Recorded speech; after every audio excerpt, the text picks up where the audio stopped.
ಕುಂಭಮೇಳದಲ್ಲಿ 50 ಕೋಟಿಗೂ ಹೆಚ್ಚು ಜನ ಇಲ್ಲಿ ತನಕ ಸ್ನಾನ ಮಾಡಿದ್ದಾರೆ. ಶಿವರಾತ್ರಿವರೆಗೆ ಈ ಸಂಖ್ಯೆ ಇನ್ನಷ್ಟು ಹೆಚ್ಚಲಿದೆ.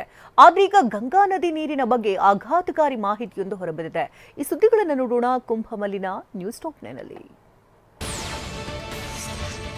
ಮಹಾ ಕುಂಭಮೇಳ 144 ವರ್ಷಗಳ ಬಳಿಕ ಬಂದಿರೋ ಈ ಶುಭ ಸಂದರ್ಭದಲ್ಲಿ ಗಂಗೆಯಲ್ಲಿ ಮಿಂದ್ರೆ ಮೋಕ್ಷ ಸಿಗುತ್ತೆ ಅನ್ನೋದು ನಂಬಿಕೆ, ಪಾಪ ನಾಶವಾಗುತ್ತೆ ಅನ್ನೋ ವಿಶ್ವಾಸ. ಹೀಗಾಗಿ ಇದುವರೆಗೂ 54 ಕೋಟಿಗೂ ಹೆಚ್ಚು ಜನ ಇಲ್ಲಿ ಪುಣ್ಯ ಸ್ನಾನ ಮಾಡಿದ್ದಾರೆ. ನಿತ್ಯ ಲಕ್ಷಾಂತರ ಭಕ್ತರು ಮಿಂದೇಳುತ್ತಲೇ ಇದ್ದಾರೆ. ಈ ಮಧ್ಯೆ ಆಘಾತಕಾರಿ ಮಾಹಿತಿ ಬಹಿರಂಗವಾಗಿದೆ. ಪ್ರಯಾಗ್ರಾಜ್ ನೀರು ಸ್ನಾನಕ್ಕೆ ಯೋಗ್ಯವಲ್ಲ ಅಂತ ವರದಿ ಸಲ್ಲಿಸಲಾಗಿದೆ. ಗಂಗಾ ನದಿಯಲ್ಲಿ ಮಿಂದೆದ್ರೆ ಪಾಪಗಳು ಪರಿಹಾರ ಆಗುತ್ತೆ ಅನ್ನೋ ನಂಬಿಕೆ ಇದೆ. ರಾಜಕೀಯ ನಾಯಕರು ಲಕ್ಷ ಜನ ನಿತ್ಯ ಗಂಗೆಯಲ್ಲಿ ಪುಣ್ಯ ಸ್ನಾನ ಮಾಡಿ ಪಾವನರಾಗ್ತಿದ್ದಾರೆ. ಆದರೆ ಗಂಗಾ ನದಿ ನೀರಲ್ಲಿ ಬ್ಯಾಕ್ಟೀರಿಯಾಗಳ ಪ್ರಮಾಣ ಹೆಚ್ಚಾಗಿದೆ. ಇದು ಸ್ನಾನಕ್ಕೆ ಯೋಗ್ಯವಲ್ಲ ಅಂತ ಸ್ವತಃ ಕೇಂದ್ರ ಮಾಲಿನ್ಯ ನಿಯಂತ್ರಣ ಮಂಡಳಿ ಹೇಳಿದೆ. ಹೀಗಾಗಿ ಗಂಗಾ ನದಿಯಲ್ಲಿ ಪವಿತ್ರ ಸ್ನಾನ ಮಾಡಿರೋ ಭಕ್ತರಿಗೆ ಆಘಾತವಾಗಿದೆ. ಜನವರಿ 12-13ರಂದೇ ಗಂಗಾ ಮತ್ತು ಯಮುನಾ ನೀರಿನ ಸ್ಯಾಂಪಲ್ ಪರೀಕ್ಷೆ ನಡೆಸಲಾಗಿದೆ. ಫೆಬ್ರವರಿ 3ರಂದು ಈ ವರದಿ ರಾಷ್ಟ್ರೀಯ ಹಸಿರು ನ್ಯಾಯಾಧಿಕರಣಕ್ಕೆ ಸಲ್ಲಿಕೆಯಾಗಿದೆ. ಗಂಗಾ ನದಿ ನೀರಿನಲ್ಲಿ ಹೆಚ್ಚಿನ ಪ್ರಮಾಣದಲ್ಲಿ ಫೇಕಲ್ ಕಾಲಿಫಾರ್ಮ್ ಬ್ಯಾಕ್ಟೀರಿಯಾಗಳು ಇವೆ ಅಂತ ವರದಿ ಸಲ್ಲಿಸಲಾಗಿದೆ. ಗಂಗಾ ನದಿ ನೀರಿನ ಬಯೋಕೆಮಿಕಲ್ ಆಕ್ಸಿಜನ್ ಡಿಮ್ಯಾಂಡ್ ಸ್ನಾನಕ್ಕೆ ಯೋಗ್ಯವಾಗಿಲ್ಲ.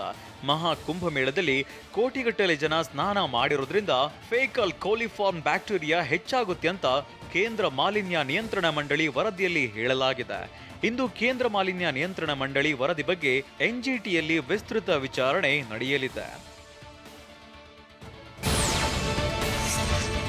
ಈ ಮಧ್ಯೆ ಕುಂಭಮೇಳಕ್ಕೆ ನೀರಿನ ಗುಣಮಟ್ಟ ಸುಧಾರಿಸಲು ಕ್ರಮ ಕೈಗೊಂಡ ವರದಿ ಸಲ್ಲಿಸಲು ಎನ್ಜಿಟಿ ಸೂಚನೆ ನೀಡಿತ್ತು.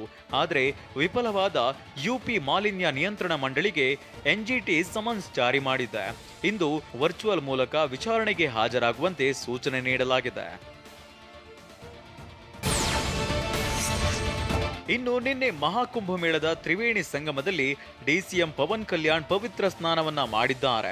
ಪಶ್ಚಿಮ ಬಂಗಾಳ ಸಿಎಂ ಮಮತಾ ಬ್ಯಾನರ್ಜಿ ಆಡಿರೋ ಮಾತಿಗೆ ಪವನ್ ಕಲ್ಯಾಣ್ ತಿರುಗೇಟನ್ನ ನೀಡಿದ್ದಾರೆ.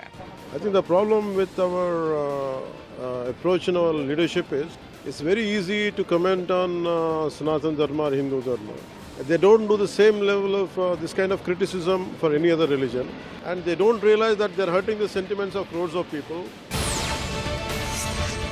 ಕೇಂದ್ರ ಸಚಿವ ಪ್ರಹ್ಲಾದ್ ಜೋಶಿ ಮಹಾ ಕುಂಭಮೇಳದ ಸಂಭ್ರಮದಲ್ಲಿ ಪಾಲ್ಗೊಂಡಿದ್ದಾರೆ. ನಿನ್ನೆ ಕುಟುಂಬ ಸಮೇತ ತ್ರಿವೇಣಿ ಸಂಗಮದಲ್ಲಿ ಮಿಂದೆದ್ದಿದ್ದಾರೆ. ಈ ವೇಳೆ ಮಾತನಾಡಿ ಇದು ಪದಗಳಲ್ಲಿ ವರ್ಣಿಸಲು ಸಾಧ್ಯವಾಗದ ಅನುಭೂತಿ ಅಂತ ಹೇಳಿದ್ದಾರೆ. जो शब्द में बोल नहीं सकते हैं ऐसे एक अनुभूति है. अभी भी 21st सेंचुरी में इतने लोग आ रहे हैं, श्रद्धालु इतना श्रद्धा से आ रहे हैं, ये तो मुझे लगता है ये सनातन संस्कृति का, सनातन धर्म का ताकत है.